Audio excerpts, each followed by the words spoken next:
Hi guys, Righteous Rama back again here with part 3 of the Rapture Talk video, talking about the most recent predictions of Pastor Joshua Mhlakela. And I'm going to tell you all that I've been doing a lot of research, reading through a lot of other predictions, what some people will call failed predictions, from the past millennia, 2 millennia, past several centuries. I'm talking about, I went back to, I'm gonna show y'all what I've been looking up. I've been actually read all these like word for word.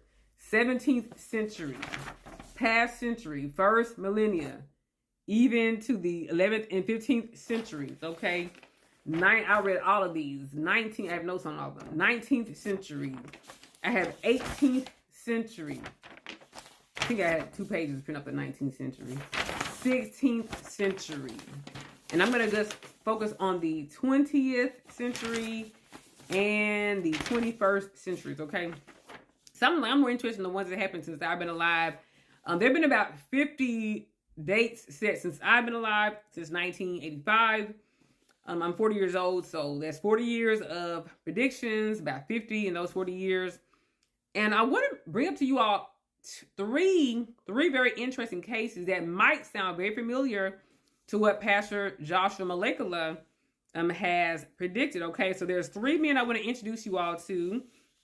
Those are Herbert W. Armstrong, there is Harold Camping, and there's Edgar C. Whisenant. I may mispronounce his name.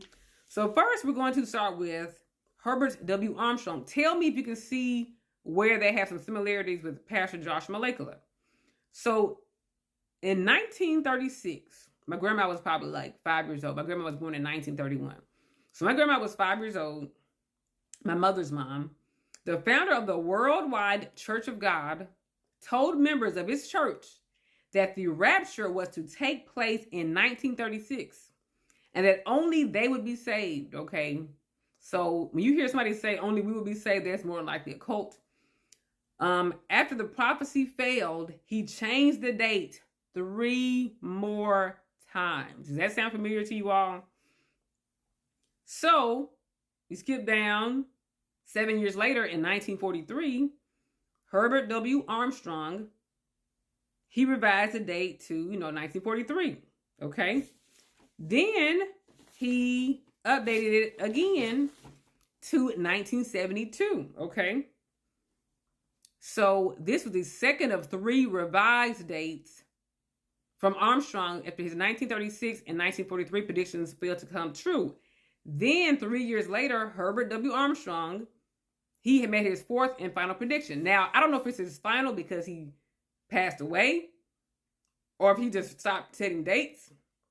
But I was presenting you all to him just to show you all that sometimes people are very convinced, and when a date that they set does not come to pass, they will keep moving the date, okay? I think now they use the word sliding. They're sliding the date, their date setting. And I'm sure he probably did some revisions. He probably said, you know what, I was off. I probably miscalculated here. I missed this here. I had another dream here. And so he kept sliding the date, and he made his 4th and final date, okay? So that's who? Herbert W. Armstrong. The next figure I want to introduce you all to is Edgar C. Whisenant, okay? Whisenant. Okay, so I got a lot of pages. I got to get my pages straight, okay? So Edgar C. Whisenant, he reminded me of Pastor Joshua Mhlakela because he said some September and October dates, okay? So the 11th through 13th of September, so September 11th through 13th, Edgar C. Whisenant predicted in his book is called 88 Reasons Why the Rapture Could Be in 1988, that the rapture of the Christian church would occur between the 11th and 13th of September 1988. So I like how he had 88 reasons in 1988. After this prediction failed to come true, Whisenant revised his prediction date to October 3rd. So that's something similar to what Pastor Joshua Mhlakela did. He said it for September 23rd through 24th. And then when it did not come to pass, he changed it to October 6th to 7th through 8th. Okay. So that's reminding me of that. But he was not done yet. Edgar was not done yet. And on September 30th, 1989, this is the next year, after all his 1988 predictions failed to come true, will still not revise his prediction date to this day. So there is a history of people that will keep moving the date out.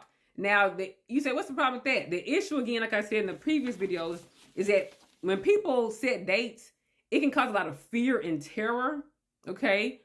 Sometimes you should feel afraid, make sure your soul is right, but sometimes it can cause undue or unnecessary terror in people.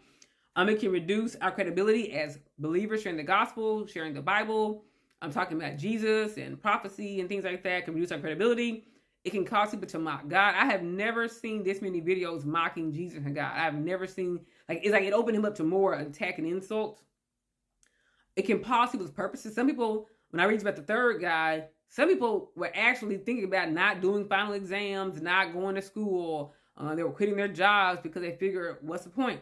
So it can cause people to pause. Like, what if God wanted you to adopt children? You didn't even do it because you figure, what's the point? The world's going in anyway. It's going to be a long process. So it causes people to pause purpose, okay? And then it can decrease people's preparation. So people are waiting for a date. Let's say the date is like a month out. They could pass away 2 days later after you make the prophecy that's a month out, and then they could not be ready because they were ready to repent of a certain sin or to give their lives to Christ a month later, okay? So it can decrease preparation because it can give people an illusion they have more time than they really do have, okay? So the final man I want to introduce you all to is Harold Camping. I remember him vaguely. Harold Camping, so I have so many papers, y'all. I have to kind of get my papers together. So Harold Camping, that's on page, okay, this page right here. Harold Camping, September 6th, we got more September and October dates. September 6th, 1994, Harold Camping, he predicted the rapture would occur on September 6th, 1994. Now, Harold Camping, I think he had like a reputable, Bible answer, radio program, and he actually was, pretty legit. But when he predicted these dates, he lost credibility, and so people didn't even really want to listen to his other teachings because of this teaching here. So sometimes you can lose your credibility with all your other 100%, or not 100%, but really super accurate teachings because of failed prophecy. And I actually watched a documentary a few days ago. It was very interesting. Harold Camping, it was this one young man. He was in college. His mama did a lot to get him into college, African-American young man. And he had to do his final exam. He was like, ain't no point in me doing my finals. We're going anyway. And she was asking about not even finishing school. But when the prophecies did not come to pass, he ended up, I think, getting his master's. So he went back to school. And I'm glad he went back to school and did not waste his mom's time and money. So I'm glad he did not pause his purpose. But he was really thinking about dropping out of school. So anyways, Harold Camping predicted the rapture would occur on September 6, 1994. When it failed to occur, he revised the date to September 29th. So he pushed it out some more, and then October 2nd. So we got some more September, October dates, okay? Okay, so then, so that was 3 dates. Then, March 31st, 1995, Harold's, and sometimes the year may be off or whatever, but come like, how you say October 2nd, then say the fourth one's on March 31st of the same year. So sometimes the year may be off or something like that. But anyways, he did make a fourth prediction. Campbell's fourth prediction date for the end of the world was March 31st, 1995. So I think they might have meant to say 1996. I'm not sure. But anyways, Camping's fourth predicted date for the end, this would be Camping's last prediction until 2011. So, so he did, so I guess there's 5 predictions in. So he predicted 5 times. And I remember, you could look online and see his predictions. And I'm saying they put out so many gospel tracks in different languages.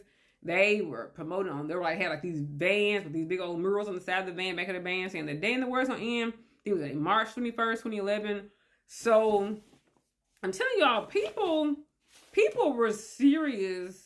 Okay, here we go right here. October 21st, 2011, Harold Camping. When his original prediction failed to come true 5 months earlier, Camping revised his prediction by saying that on May 21st, a spiritual judgment had taken place, and both the physical rapture and the end of the world would occur on October 21st, 2011.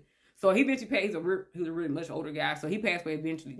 But I just want to show you all that moving dates, revising dates is not a new thing, and you can keep it going for a long time. And so I think it's more important for you to just live ready. I'm going to do one more video at the end of this.